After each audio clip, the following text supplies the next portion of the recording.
नमस्कार, मैं हूँ मनोज। और आज के इस वीडियो में हम ये सीखने वाले हैं कि अगर हम कोई अपना प्री एग्ज़ाम या कोई रिटन एग्ज़ाम अगर हम पास कर चुके हैं तो हमें अपने इंटरव्यू के लिए कैसे तैयारी करना चाहिए। अब ये इंटरव्यू की तैयारी करने के लिए हमें तैयारी करनी होती है, और वो तैयारी जब हमें पता चल पाता है कि हम अपने पिछले वाले एग्ज़ाम में पास कर गए हैं तो हम इस वाली तैयारी को स्टार्ट करते हैं। और ये तैयारी 2 नौकरियों के लिए होती है। ये जो इंटरव्यू की तैयारी होती है गवर्नमेंट जॉब के लिए भी होती है और प्राइवेट जॉब के लिए भी होती है। हम दोनों जॉब में जब जाना चाहते हैं तो हम इस इंटरव्यू की तैयारी करते हैं। और सबसे पहले सबसे अहम बात ज़रूरी ये होती है कि इसमें 2 तरीके के क्वेश्चन पूछे जाते हैं। एक क्वेश्चन होता है जनरल क्वेश्चन, यानी कि हर इंटरव्यू में लगभग एक जैसा ही पूछा जाता है, लेकिन उसका आंसर जो होता है हर लोगों के लिए अलग-अलग होता है। किसी के लिए वो आंसर अलग होगा, किसी के लिए वो आंसर अलग होगा। इवन क्या होता है कि कुछ तो मैचिंग खाती है, जो आंसर होते हैं कुछ तो मैच खाते हैं, कुछ मिलते हैं, और कुछ जो आंसर होते हैं वो बिल्कुल से अलग रहते हैं। तो आज हम इन्हीं के बारे में जानेंगे और हम कुछ टिप्स को समझेंगे और कुछ जो जनरल क्वेश्चन होते हैं उनके बारे में समझेंगे। दूसरा जो क्वेश्चन होता है, एक जनरल क्वेश्चन होते हैं, सामान्य क्वेश्चन होते हैं जो सभी एग्जाम में पूछे जाते हैं, और दूसरा क्वेश्चन जो होता है सब्जेक्ट से होता है। जिस सब्जेक्ट से आपने पढ़ाई किया होता है, जो आपकी पिछली स्ट्रीम होती है या जिस जॉब के लिए आप जा रहे होते हैं, उनमें जो है जो सब्जेक्ट ज़्यादा अप्लीकेबल होता है, जो सब्जेक्ट वहाँ के काम के लिए ज़्यादा मायने रखता है, उनसे ज़्यादा क्वेश्चन पूछे जाते हैं। लोग परेशान रहते हैं कि जो सब्जेक्ट से कौन से क्वेश्चन पूछे आएंगे। तो सब्जेक्ट से जो क्वेश्चन पूछाते हैं उनकी कोई लिमिट नहीं होती है, कोई लिमिटेशन नहीं होता है, क्योंकि आपने जो 10 साल 12 साल 15 साल पढ़ाई करने के बाद में जब आप इंटरव्यू के लिए जाते हैं तो उनमें से कुछ भी पूछा जा सकता है, या वो आपके जिस जॉब के लिए जा रहे हैं उनसे रिलेटेड जो चीज़ें रहती हैं वो पूछा जा सकता है। इवन कुछ क्वेश्चन जो आपकी सीवी होती है, कैरिकुलम बिटे या बायोडाटा जो भी आप बनाते हैं या रिज्यूम बनाते हैं, उनमें जो चीज़ें रिटर्न में होती हैं, जो लिखी होती हैं, उनसे भी बहुत सारे क्वेश्चन पूछे जाते हैं, वहाँ से भी क्वेश्चन लिए जाते हैं। तो हम आज कुछ नॉर्मल टिप्स समझते हैं, और ये वीडियो 2 लोगों के लिए इंपॉर्टेंट है। एक इंटरव्यू लेने वालों के लिए कि उनको क्वेश्चन पूछना कैसे है, और एक इंटरव्यू देने वालों के लिए। क्वेश्चन पूछना बहुत आसान होता है और क्वेश्चन का जवाब देना बहुत मुश्किल होता है। क्वेश्चन कोई भी पूछ सकता है, लेकिन क्वेश्चन को अगर अथेंटिक तरीके से पूछा जाए तो ज़्यादा बेहतर होता है। अगर आप किसी जॉब में हैं और आप अब अपर लेवल में जाने वाले हैं तो आपके लिए ज़्यादा ज़रूरी है कि इंटरव्यू कैसे लिया जाता है। और अगर आप के पास कोई जॉब नहीं है, नौकरी नहीं है, तो आपके लिए ये ज़्यादा जानना ज़्यादा ज़रूरी है कि इंटरव्यू दिया कैसे जाता है और उनमें कैसे कैसे क्वेश्चन पूछे जाते हैं। तो अभी हम सबसे पहले जनरल क्वेश्चन के बारे में बात करते हैं कि जनरल क्वेश्चन कैसे पूछे जाते हैं।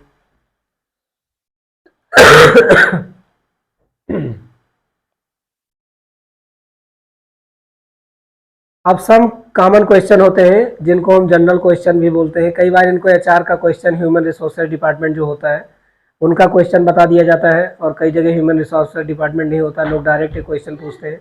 तो इनमें कौन कौन सा क्वेश्चन होता है, ये आपके नाम के बारे में पूछेंगे, यानी व्हाट इज योर नेम, तब आपको अपना नाम बताना है।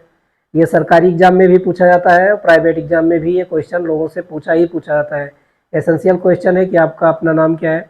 आपको अपनी भाषा में, सरल भाषा में, जिस भी भाषा में आप इंटरव्यू दे रहे हैं, अगर इंग्लिश में दे रहे हैं तो आप इंग्लिश में बताइए, अगर आप हिंदी में दे रहे हैं तो हिंदी में बताइए, और अगर अगर किसी और भाषा में दे रहे हैं तो आप इसको अदर भाषा में अच्छे से एक्सप्लेन करिए कि आपका नाम क्या है, और इसका आंसर सबके लिए सेम ही होता है।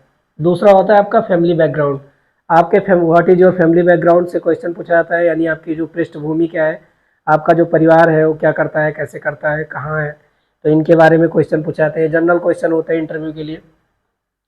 इन्फॉर्मेशन अबाउट ऑर्गेनाइजेशन, जिस अगर आप नौकरी कर चुके हैं, जिस संस्था में काम कर चुके हैं, वो आपकी संस्था कैसी थी, तो ये तो प्राइवेट जॉब के लिए हो गया।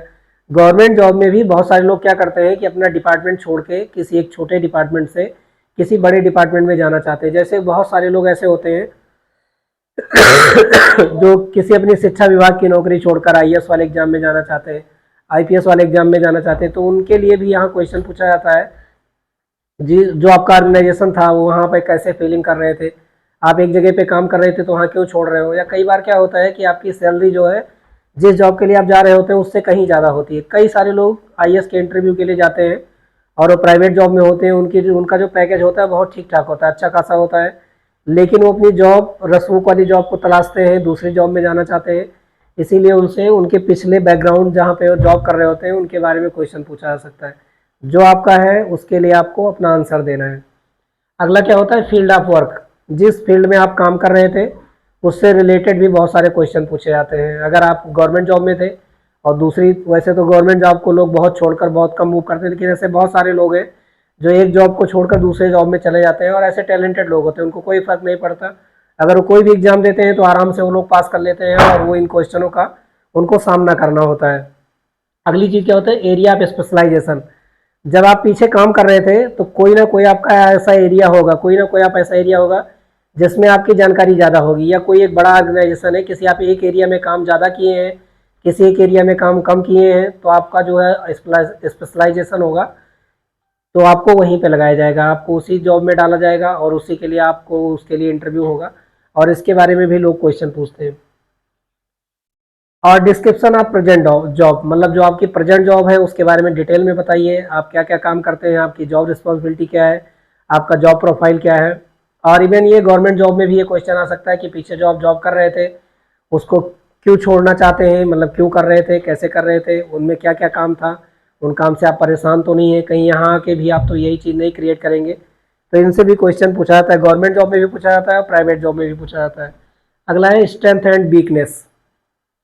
आपकी कमजोरी क्या है और आपकी मजबूती क्या है, यानी आप कौन सा काम अच्छे से कर सकते हैं और कौन से काम में आपकी कौन सी वीकनेस है, उसकी वजह से ऑर्गेनाइजेशन को नुकसान होगा या फायदा होगा। तो ये दोनों का आंसर लोग पॉजिटिव वे में ही बताते हैं। जो उनकी वीकनेस होती है उसको भी पॉजिटिव वे में ही बताया जाता है कि मतलब ये हमारी वीकनेस है और उस वीकनेस से भी ऑर्गेनाइजेशन को फायदा होना चाहिए, ऐसा नहीं कि नुकसान होना चाहिए। अगर आपकी सिंपैथी या किसी के प्रति व्यक्तिगत लगाव के बारे में आप वहाँ बात करेंगे तो आप क्या किए जाएंगे, फेल कर दिए जाएंगे, पास नहीं किए जाएंगे, और ये आपका वीकनेस हो जाएगा और आपके इंटरव्यू के जो नंबर होंगे वो काट दिए जाएंगे। तो हमेशा ध्यान रखना है कि जो आपकी स्ट्रेंथ है, जो आपके अंदर सामर्थ्य अवेलेबल है, उसको भी पॉजिटिव वे में बताना है, और जो वीकनेस है वो भी आपको पॉजिटिव वे में ही बताना है। आगे है लाइक एंड डिसलाइक, आपको क्या पसंद है और क्या नापसंद है। ये भी आप कोशिश करें कि आपको जो अपने जॉब के हिसाब से बताना है। अगर आप नहीं बताते हैं और अपने व्यक्तिगत इन्फॉर्मेशन को शेयर करते हैं तो भी आप ईमानदारी से इस चीज़ को बोलें कि आपको क्या अच्छा लगता है, क्या अच्छा नहीं लगता है, और जो अच्छा नहीं लगता है वो भी पॉजिटिव होना चाहिए। ऐसा कुछ नहीं होना चाहिए जो आपकी जॉब में इम्पैक्ट डालेगा और आपको निगेटिव वे में लेके जाएगा। तो इनसे भी क्वेश्चन पूछे जाते हैं, और ये सब जनरल क्वेश्चन ही होते हैं, सामान्य क्वेश्चन होते हैं, गवर्नमेंट जॉब में भी पूछे जाते हैं और प्राइवेट जॉब में भी पूछे जाते हैं। अगला चीज़ है कैरियर एस्पिरेशन, यानी जो आप आने वाले जीवन में, आप अपने जीवन में कहाँ तक जाना चाहते हैं, क्या करना चाहते हैं, और आपकी आजीविका के लिए आप क्या क्या करना पसंद करेंगे, और आपकी स्ट्रेंथ के हिसाब से आप क्या क्या मतलब क्या इच्छा है, कहाँ तक आप पहुँचना चाहते हैं। तो ये सब सारे जनरल क्वेश्चन हैं और ये हर इंटरव्यू में अमूमन पूछे जाते हैं, और ये इंटरव्यू का 50% पार्ट लगभग होता है जो आपके सीवी में रिटर्न में होता है, और आपसे जो क्वेश्चन पूछे जाते हैं ये आपका 50% इंटरव्यू क्लियर कर देता है। तो इन क्वेश्चनों के बारे में और इनके आंसर के बारे में जानना बहुत ज़रूरी होता है, चाहे कोई भी हो, चाहे प्राइवेट जॉब का इंटरव्यू हो और चाहे गवर्नमेंट जॉब का इंटरव्यू हो। आगे और कुछ कॉमन क्वेश्चन होते हैं। अगर आप नौकरी कर रहे होते हैं, अगर आप फ्रेशर्स हैं, नई जॉब के लिए गए हैं, तब तो आपको ये क्वेश्चन नहीं पूछा जाएगा। लेकिन अगर आप कोई जॉब कर रहे थे और जॉब को छोड़ रहे हैं तो आपसे ये पूछा जाएगा कि reason for living present organisation, जो नौकरी आप कर रहे थे इसको आप क्यों छोड़ रहे हैं, क्यों छोड़ना चाहते हैं क्या रीज़न है। तो छोड़ने का रीज़न भी पॉजिटिव बताना है, नेगेटिव वे में इसका आंसर नहीं देना है। और ये चीज़ हो जाती है कि क्यों छोड़ना चाहते हैं, या ये गवर्नमेंट जॉब में भी होता है कि कई बार क्या होता है, लोग एक नौकरी को छोड़कर दूसरे नौकरी में जाते हैं, तो वहाँ पे भी ये क्वेश्चन पूछा जाता है कि आप एक जॉब तो कर रहे थे, अगर वो जॉब करते रहते तो ये वाली जॉब किसी और को मिल जाती, वो भी बेरोजगार हो जाता, और ऐसा करके क्वेश्चन पूछे, उसमें भी पूछे जाते हैं। तो ये कॉमन क्वेश्चन है। Reason for joining the organisation, अब जो आप पुरानी जॉब कर रहे थे या जो नई नौकरी है उसको ज्वाइन करने का मतलब क्या रीज़न है, क्या कारण है कि आप ये नौकरी ज्वाइन करना चाहते हैं, और जो पिछली नौकरी है वो छोड़ना चाहते हैं। अगर आप फ्रेशर हैं तब भी आपसे क्वेश्चन पूछा जाएगा कि आप ये नौकरी क्यों ज्वाइन करना चाहते हैं, आपकी मतलब क्या नीड है, और किस लिए पिछला छोड़ रहे हैं और किस लिए नया वाला ज्वाइन कर रहे हैं। तो ये भी कॉमन क्वेश्चन में आता है। इस कॉमन क्वेश्चन का आंसर भी आपको बहुत दिमाग लगा के ही देना है, कुछ भी निगेटिव नहीं बोलना है। अगला है contribution to the organisation after joining, जब आप हमारी कंपनी को ज्वाइन करेंगे या हमारी नौकरी को आप ज्वाइन करेंगे तो जैसा सिस्टम चल रहा है वो तो चल ही रहा है, लेकिन इसमें आप अपनी तरफ से क्या जोड़ेंगे, आपका कंट्रीब्यूशन क्या होगा जिससे हमारे ऑर्गेनाइजेशन का ग्रोथ हो। जो भी सरकारी जॉब है, सरकारी जॉब में भी ऐसा रहता है, लोग उतने ज़्यादा इलोबरेट नहीं करते हैं कि आप जो है कुछ नया क्या करेंगे, कुछ नया क्या करने वाले हैं, जैसा चल रहा है वैसा ही चलता रहेगा, या कुछ आप इम्प्रूवमेंट करेंगे, या नियम कानून के लिए कुछ और सोचेंगे जो बेटरमेंट हो। कभी भी कोई भी नियम कानून, चाहे वो संविधान हो और चाहे आपकी व्यक्तिगत लाइफ हो, चाहे कोई ऑर्गेनाइजेशन हो, अगर कोई भी नियम कानून बेटरमेंट के लिए, अच्छाई के लिए है, तो उसके लिए कभी भी आपको निगेटिव वे में नहीं ले जाया जाएगा। मतलब ये नहीं सोचा जाएगा कि आप इसके लिए गलत करने वाले हैं। अगर कोई चीज़ अच्छी है तो आप उसको इम्प्लीमेंट भी कर सकते हैं। एक्सपेक्टेड सैलरी, इसके बारे में भी क्वेश्चन पूछा जाता है। गवर्नमेंट जॉब में तो ये नहीं पूछा जाता है। उसका रीज़न क्या होता है कि गवर्नमेंट जॉब की सैलरी जो होती है फिक्स होती है, लेकिन प्राइवेट जॉब की जो सैलरी होती है वो फिक्स नहीं होती। बहरहाल उसमें भी आपके एक्सपीरियंस के हिसाब से और आपके मतलब जो आपकी प्रीवियस सैलरी थी और आपके डेजिग्नेशन के हिसाब से, जो आपका पद है, जो आपका पोस्ट है, उसके लिए एक बैंड तो वहाँ भी अवेलेबल होता है कि अब मान लीजिए आप किसी ऑफिसर पोस्ट के लिए जा रहे हैं और उसकी सैलरी जो है 5 लाख से 10 लाख के बीच में है, तो इसी के बीच में आपको सैलरी दी जाएगी, उससे ज़्यादा तो नहीं दिया जाएगा। अगर उनके लिए आप कंफर्टेबल नहीं होंगे तो आपको नहीं लेंगे। लेकिन ज़्यादातर जो मैनेजमेंट होता है, जो लोग मैनेजमेंट को चलाने वाले लोग होते हैं, वो लोअर में एम्प्लॉय को लेने की सोचते हैं और वो कंपनी को दिखाते हैं कि हमने जो 10 लाख वाला बंदा लेना था वो हमने 5 लाख वाला बंदा ले लिया और पर ईयर हमने 5 लाख की सेविंग कर दी है। अब 5 लाख वाला बंदा भी वही काम करेगा, 10 लाख वाला आदमी भी वही काम करेगा, तो ये 5 लाख वाली सैलरी लेके वो ये लोग ये शो करते हैं और उनको उसके लिए प्रॉफिट भी दिया जाता है कि आपने सस्ते बंदे ले लिए, आप कम पैसे में कंपनी को रन कर रहे हैं तो आपको ये प्रॉफिट मिलेगा।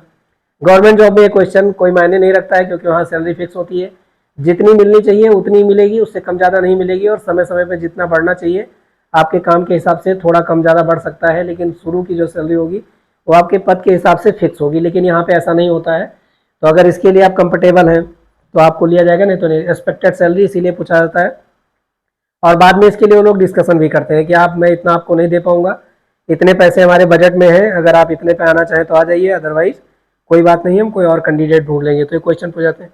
Period of joining, government job में क्वेश्चन नहीं पूछा जाता है, जाहिर सी बात है, क्योंकि जिस दिन ज्वाइनिंग है उसी दिन आपको पूछना है, पहुंचना है। आप नहीं जाएंगे आपको नहीं ज्वाइन करवाया जाएगा। उसके बदले में पीछे लोग लाइन लगा के खड़े हैं, जो कई सारे लोग हैं, उनको रिजल्ट दिया जाएगा और वो लोग ज्वाइन करेंगे, उस वैकेंसी को उनसे भरा जाएगा। लेकिन यहाँ पे पीरियड ऑफ ज्वाइनिंग का जिक्र किया जाता है कि कितने दिन में आप ज्वाइन कर लेंगे। कई बार इसके लिए क्या होता है कि जो पीरियड ऑफ ज्वाइनिंग होता है ये आपके रिलीविंग पीरियड पे मतलब डिपेंड करता है। किसी किसी ऑर्गेनाइजेशन का जो नोटिस पीरियड होता है 1 महीने रहता है और किसी का 3 महीने रहता है, किसी का 15 दिन, 20 दिन, या किसी में नोटिस पीरियड नहीं भी हो सकता है कि आप जैसे ही रिजाइन करेंगे आपको तुरंत रिलीव कर दिया जाएगा और आप नया वाला ऑर्गेनाइजेशन ज्वाइन कर पाएंगे। तो ये वाला क्वेश्चन भी पूछते हैं। कई बार जब इमीडिएट वैकेंसी रहती है, अगर आप 3 महीने मांगोगे तो ये लोग नहीं देते हैं। कई बार क्या करते हैं कि ये लोग 2-3 महीने का सैलरी भी दे देते हैं लोगों को। अगर इनको इमीडिएट ज़रूरत है तो बोलेंगे आप पिछला वाला ऑर्गेनाइजेशन छोड़ दीजिए और आप मेरे यहाँ आइए, जो आपका नुकसान होगा वो हम भरपाई कर देंगे और जो आपकी बेसिक सैलरी है उसको हम पेमेंट कर देंगे। और लोग करते भी हैं और एम्प्लॉय को ले भी लेते हैं। अब क्या है, क्वेश्चन फ्रॉम बायोडाटा, जो आप सीवी बना लेके जाएंगे उसमें जो भी पॉइंट आप लिखें, आपकी स्ट्रेंथ क्या है, आपका गोयल क्या है, आपका कैरियर पाथ क्या है, जो भी लिखें उसको बहुत सोच समझ के लिखें। बहुत सारे लोग क्या करते हैं कि इसको कॉपी कर लेते हैं, कॉपी करके कॉपी पेस्ट मार देते हैं और दूसरे का नकल कर लेते हैं। जब उनसे क्वेश्चन पूछा जाता है तो उसका आंसर जो है अच्छे तरीके से नहीं बता पाते, क्योंकि वो नेचर उनके अंदर होता ही नहीं है। अगर नहीं भी है तो कम से कम आप उसको प्रिपेयर कर लीजिए, तैयार कर लीजिए, जिसके बारे में लिखे हैं। अब बहुत सारे लोग सोचते हैं, मान लीजिए कोई क्वेश्चन पूछा जाएगा कि आपको क्या लाइक है, तो बोल देंगे म्यूजिक सुनना हमको। अब वो सोचते हैं कि म्यूजिक सुनने में हमको कोई मतलब क्वेश्चन नहीं बना पाएगा कि म्यूजिक सुनने में क्या क्वेश्चन। आपसे बहुत सारे म्यूजिशियन के नाम पूछ लिए जाएंगे, बहुत सारे म्यूजिकल इंस्ट्रूमेंट के नाम पूछ लिए जाएंगे, बहुत सारे क्लासिकल जो म्यूजिशियन है उनके बारे में पूछ लिया जाएगा। तो ऐसा नहीं है कि कोई ऐसा सब्जेक्ट है जिन पे क्वेश्चन आंसर नहीं हो सकता है, तो उन पे भी आपको जवाब देना होगा और बहुत सारे क्वेश्चन बन जाएंगे। अब अगले जो क्वेश्चन होते हैं, अगले जो क्वेश्चन है क्वेश्चन फ्रॉम योर सब्जेक्ट, जो आपका सब्जेक्ट रहता है जिनसे आप पढ़ाई लिखाई करते हैं। जैसे मान लीजिए कि आप बी फार्मेसी किए हुए हैं और आप किसी इंडस्ट्री में काम करने के लिए जा रहे हैं, तो आपका जो फार्मा टेक वाला जो सब्जेक्ट होगा, जो इंडस्ट्री के लिए अप्लीकेबल होता है, उससे ज़्यादा क्वेश्चन पूछा जाएगा। जो आपका गुड डॉक्यूमेंटेशन प्रैक्टिस वाला क्वेश्चन है उससे ज़्यादा क्वेश्चन पूछा जाएगा। या फिर आप जिस जॉब में, अगर प्रीवियस जॉब में थे तो जो जॉब कर रहे थे उनसे ज़्यादा क्वेश्चन के साथ साथ में भी आपके सब्जेक्ट से भी क्वेश्चन पूछे जा सकते हैं। तो ये सब्जेक्टिव है। आप गवर्नमेंट जॉब में जा रहे हैं और किसी भी जिसके लिए आप अप्लाई कर रहे हैं और जो सब्जेक्ट आप पढ़ाई लिखाई किए हैं तो उनसे क्वेश्चन पूछे जाएंगे। आप आईएएस के इंटरव्यू के लिए जा रहे हैं, आईपीएस के लिए इंटरव्यू के लिए जा रहे हैं, तो जो आपका सब्जेक्ट होगा और सब्जेक्ट के साथ साथ में जो आपका इथिक्स वाला जो सब्जेक्ट होगा उनसे भी यहाँ पे क्वेश्चन पूछे जाएंगे। तो ये होता है और ये बेसिक फंडा होता है इंटरव्यू के क्वेश्चन के लिए, और ये सब कॉमन क्वेश्चन होते हैं। अब हम समझते हैं कि इनका आपको कैसे ये क्वेश्चन क्यों पूछे जाते हैं। ये क्वेश्चन ना पूछे वो लोग, ऐसे आलतू फालतू के क्वेश्चन नहीं पूछेंगे तो उनसे क्या हो जाएगा, कई जगह इंटरव्यू नहीं होता है, लेकिन इन क्वेश्चन के पूछने के रीजन होते हैं, क्यों पूछे जाते हैं। वाई आस्क दिस क्वेश्चन, मतलब ये क्वेश्चन पूछे क्यों जाते हैं। प्रूव योर इनर सेल्फ, आपके पास दो शक्तियां होती हैं, एक बाह्य शक्ति होती है जो बाहरी रूप से आप दिखाई दे रहे हो, वो तो आपको इंसान देख के ही पता लगा लेता है, और एक आपकी आंतरिक शक्ति होती है। तो आपको इनर जो आंतरिक शक्ति है, इनर सेल्फ को प्रूव करने के लिए ये वाले क्वेश्चन पूछे जाते हैं कि आप आंतरिक रूप से कितने स्ट्रांग हैं, कैसे हैं, आपका आंतरिक व्यक्तित्व कैसा है, उसके बारे में पता लगाने के लिए ये सब सारे जनरल क्वेश्चन पूछे जाते हैं। अगला होता है to find out the some personality traits, वही है जो व्यक्तिगत आपके, बहुत सारे लोगों में क्या होता है, कुछ अलग ट्रेट्स होता है, कुछ अलग लक्षण होता है। हर एक इंसान के अंदर कुछ ना कुछ एक अलग ट्रेट जरूर होता है, वो ट्रेट पता करने के लिए, वो लक्षण पता करने के लिए ये सब सारे जनरल क्वेश्चन पूछे जाते हैं। अगला क्या रीजन, एक्सेस योर नॉलेज, आपकी नॉलेज की गहराई क्या है, आप कितनी गहराई तक अपनी सब्जेक्ट को जानते हैं, और कितने अच्छे तरीके से आप किसी क्वेश्चन का आंसर दे सकते हैं, आप उसको कैसे लेते हैं, पॉजिटिव वे में लेते हैं कि नेगेटिव वे में लेते हैं। तो आपकी नॉलेज को एक्सेस करने के लिए ये सब सारे क्वेश्चन जो जनरल क्वेश्चन होते हैं वो पूछे जाते हैं। प्रेजेंस ऑफ योर माइंड, वहाँ पे आपका प्रेजेंस ऑफ माइंड चेक किया जाता है। कई बार क्या होता है कि हमसे जब कोई क्वेश्चन पूछता है उसका आंसर हमें मालूम रहता है, लेकिन हम उस जगह पे नहीं बता पाते हैं। जब हम बाहर निकलते हैं तो हमें पता रहे ये तो मुझे मालूम था, हम इसको बता नहीं पाए। तो ये होता है प्रेजेंस ऑफ माइंड, कि सही जगह पे आप अपना सही जगह पे आप उसका उत्तर दे पाए, यानी कि जब पूछा गया है तो उसका जवाब सटीक तरीके से आप रिप्रेजेंट कर पाए। तो ये होता है प्रेजेंस ऑफ, सही जगह पे। बाद में आपको याद भी आ गया तो क्या फ़ायदा, और उसके बाद में आप आके किसी किताब में पढ़ लेंगे तो उसका भी क्या फ़ायदा। वहाँ पे जो सिचुएशन है, सिचुएशन के हिसाब से आप उसका आंसर दे पाएंगे। ये प्रेजेंस ऑफ माइंड आपका चेक किया जाता है। इंटेलिजेंस एंड सराउंडिंग अवेयरनेस, आपकी जो बौद्धिक क्षमता है वो कितनी है, आपका दिमाग कितना तेज है, और अपने आसपास के बारे में, जहां आप रहते हैं उसके बारे में कितना जानते हैं, ये इसके लिए चेक किया जाता है। और ये जनरल क्वेश्चन पूछे जाते हैं। बहुत सारे लोग, किताबी जानकारी लोगों के पास बहुत होती है, लेकिन जो उनके आसपास का एनवायरनमेंट होता है, जो आसपास के बारे में वो लोग सोचते हैं उसके बारे में नहीं जानते हैं। तो ये जो है, ये जो क्वेश्चन होते हैं, जनरल जो क्वेश्चन होते हैं, इसके लिए ये वाले कंफर्टेबल रहते हैं कि ये आपके सराउंडिंग आपकी जानकारी कितनी है। और इसीलिए जीके के भी बहुत सारे क्वेश्चन पूछ लिए जाते हैं, क्या देश दुनिया से आप जुड़े हुए हैं कि नहीं जुड़े हुए हैं। उसका चेक करने का मतलब यही होता है कि आप लोगों के बारे में, अपने आसपास के लोगों के बारे में कितना ज़्यादा सोचते हैं। Test your ability to remain fast while under stress, और आपकी क्षमता चेक की जाती है कि जब आप स्ट्रेस में हैं, तनाव में हैं, तो उसको हैंडल करते हुए आप अपने काम को कैसे कर पाएंगे। आप किसी काम को करने के लिए जाएंगे, चाहे वो गवर्नमेंट जॉब हो चाहे प्राइवेट जॉब हो, उसमें ऐसी सिचुएशन तो आएगी जब आप स्ट्रेस में आ जाएंगे, और स्ट्रेस में रहते हुए आप अपने काम को कैसे आगे बढ़ा पाएंगे, उस स्ट्रेस से कैसे निकल पाएंगे, ये चेक किया जाता है। ये प्राइवेट जॉब के लिए भी लागू होता है और गवर्नमेंट जॉब के लिए भी लागू होता है। तो ये सब सारे रहे कि ये क्वेश्चन क्यों पूछे जाते हैं। अब देखिए, अब जो क्वेश्चन का जो जनरल क्वेश्चन होते हैं, इनके आंसर देने के कुछ तरीके होते हैं और इनको शॉर्ट में व्यक्त किया जाता है। सबसे पहले वो क्वेश्चन होता है कि मतलब जो आपका ये बोलते हैं जो नाम और ये सब चीज़ें होती हैं, इनको ये लोग एक शॉर्ट फॉर्म में पूछ लेते हैं। जैसे tell me about yourself, आप अपने बारे में बताइए, इसके बारे में पूछते हैं। तो इसमें आपको अपना नाम बताना होता है और जो आपकी सबसे हाईयर एजुकेशन है। अगर आप सबसे लास्ट में पीएचडी किए हैं तो पीएचडी के बारे में बताएंगे कि हमारी हाईयर एजुकेशन है। और ये अकम्प्लिशमेंट, इसका मतलब होता है कि आप जो है कठिन परिस्थितियों में आपने अपने आप को किसी सिचुएशन का सामना करते हुए कैसे आप बाहर निकले हैं, इसका ये मतलब होता है। इसको भी आपको योर सेल्फ में भी डिफाइन करना होता है। प्रेजेंट स्टेटस, आपका अभी जो प्रेजेंट जॉब है या प्रेजेंट में आप क्या कर रहे थे, आप अभी पास आउट होके निकले हैं, मतलब जो आपकी डिग्री मिली है वहाँ से आप निकले हैं, तो प्रेजेंट स्टेटस के बारे में भी जानना चाहते हैं, वो भी आपको शॉर्ट में बताना होता है। कैरियर पाथ, आप कहाँ से चले थे और कैसे कैसे करके आगे बढ़े हैं, मतलब आजीविका में कैसे कैसे आगे बढ़े हैं। और ये क्या होता है कि show your enthusiasm and positive attitude, यहाँ पे क्या होता है कि आपको ये चीज़ें जो बताना है वो, ये जो चीज़ें वो बताना है वो आपको पॉजिटिव वे में बताना है, मतलब पॉजिटिव और शॉर्ट फॉर्म में अपने बारे में बता देना है कि मैं ये हूँ और मेरा जो है मेरा लास्ट वाला क्वालिफिकेशन ये है, और हमारा जो करियर पाथ रहा वो ऐसे ऐसे करके रहा, मैंने यहाँ पे काम किया और ये करते करते और मैं हूँ अब आपके सामने यहाँ पे अभी इंटरव्यू देने के लिए आया हूँ और ये जॉब के लिए, मतलब बहुत शॉर्ट फॉर्म में आपको ये चीज़ बोलना होता है। तो इन इन बातों का इनमें ध्यान रखते हैं।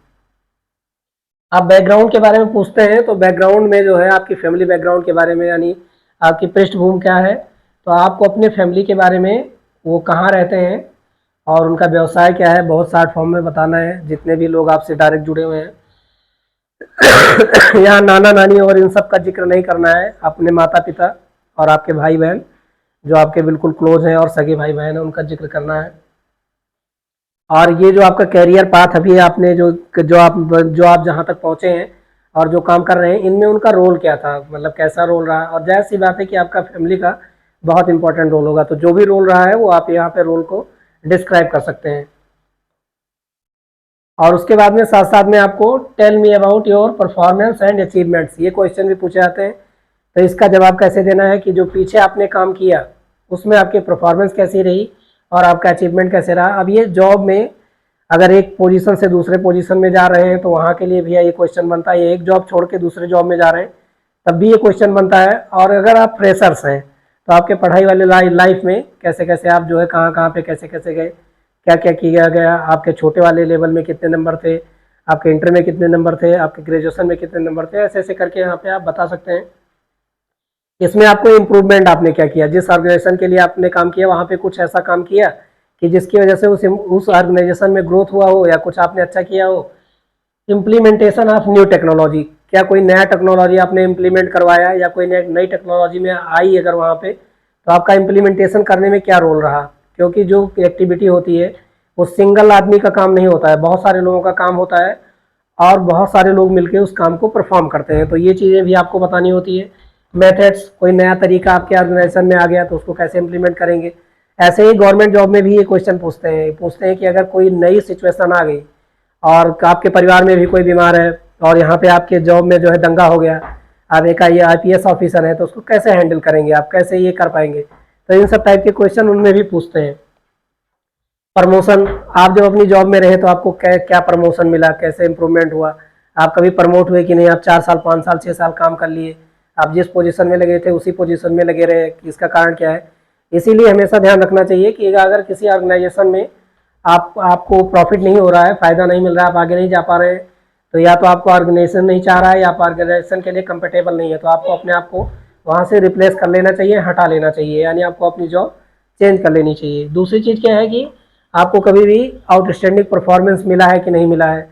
इनकी ग्रेडिंग होती है, ये जो मतलब ये PMS सिस्टम होता है, इनके 4 ग्रेड होते हैं।